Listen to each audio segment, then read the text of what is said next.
કુદરતી આફતોનો સામનો કરી રહેલા અન્નદાતા પર હવે તંત્રની બેદરકારીનો કોરડો વીંઝાયો છે।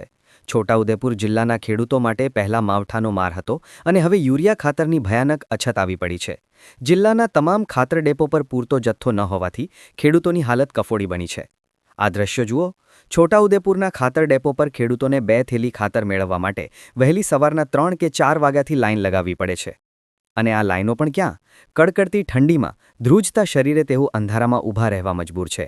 માત્ર થોડું ખાતર મેળવવા માટે ખેડૂતો આટલા ધરમધક્કા ખાય છે।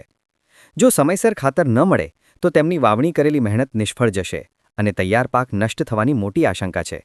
એક તરફ વિકાસના મોટા દાવાઓ થાય છે અને બીજી તરફ ખેડૂત કડકડતી ઠંડીમાં રાતભર લાઈનમાં ઊભા રહીને પોતાના પાકને બચાવવા માટે સંઘર્ષ કરી રહ્યો છે। સ્થાનિક સાંસદ અને ધારાસભ્યએ પણ યુરિયાના જથ્થાનો પુરવઠો તાત્કાલિક ઉપલબ્ધ કરાવવા માટે પત્ર લખીને સ્થિતિની ગંભીરતા સ્વીકારી છે।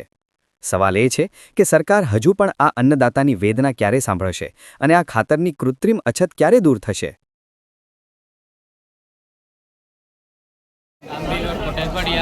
અમે રંગપર મંડીમાં આવ્યા છે, 3 વાગે આવ્યા હતા। 2 થેલી આપે, લાઈન બહુ લાંબી છે।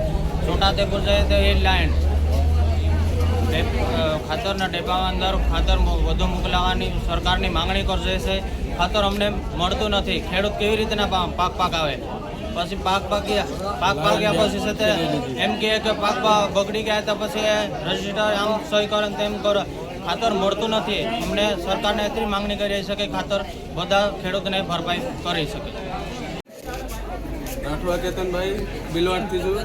ખેડૂત માટે એટલી સહાય છે, ખાતર માટે અમે રોજના રોકડીએ છીએ। લાઈન જોજો બધે અને ખાતર મળતું નહીં। 2 થેલી એક થેલી આપે છે અને આધાર કાર્ડ અંગૂઠા પડી જાય તે છતાં ખાતર મળતું નહીં અમને।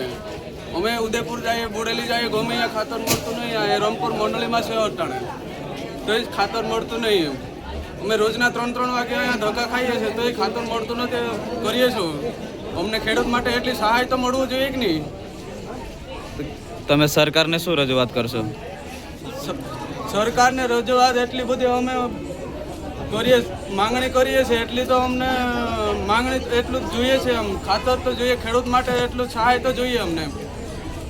4 દિવસ થયા ત્યાં સુધી ખાતર મળતું નહીં। આજે સવારે વેગાના આવી રહ્યા 5 વાગ્યાના, ત્યાં સુધી આ લાઈનમાં પડ્યા છે। પાણી પીવાનું, તરસ ખાવાનું હું અહીં લાઈનમાંથી કેવી રીતે જવાનું?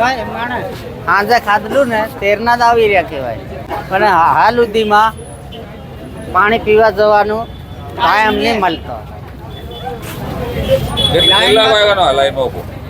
કેટલા વાગ્યાનો લાઈનમાં ઉભો? 7 વાગ્યાના, પણ કે ઘરથી આવવા તો 5 વાગ્યાના જવું પડે। 100ની ટ્રેનમાં બેસીને આવવાનું। કેટલા કિલોમીટર દૂરથી આવે? આપણે 14 કિલોમીટર। હા, ચિલ્લરવટથી આવ્યો હોવાની લેન મેં ઉભો ને વળી ખાતા ને પીધા વગર ન દોડી આ ખાતર લીધે ઊભો થઈ રહ્યો। હવે ખાતર નહીં મળતું તો કરવા નાખવું તો પડે ને। હા, ડોંગેનો પાક ગયો, હા મક્કીનો પાક તો લેવાનો ને। હા, તો પછી શું કરવા? એટલે હવે લેવું તો પડે ને ખાતર નાખ્યા આપણે। કેટલા દાડાથી ધક્કા ખાય? અમે તો ખાનો અઠવાડિયું થયું વળી।